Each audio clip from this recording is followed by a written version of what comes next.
So this washing machine is going out.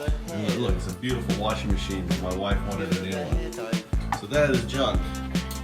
In Japan, they throw out perfectly good things. They don't really have any use store stuff.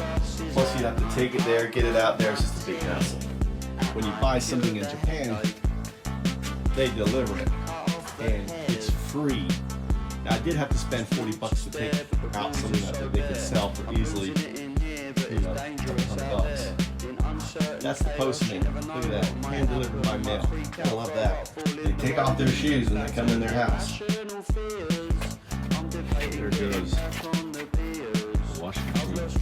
They're replacing the power. I don't know why, but it's another $20. This is the new one coming in, brand new. Ultra fine bubble.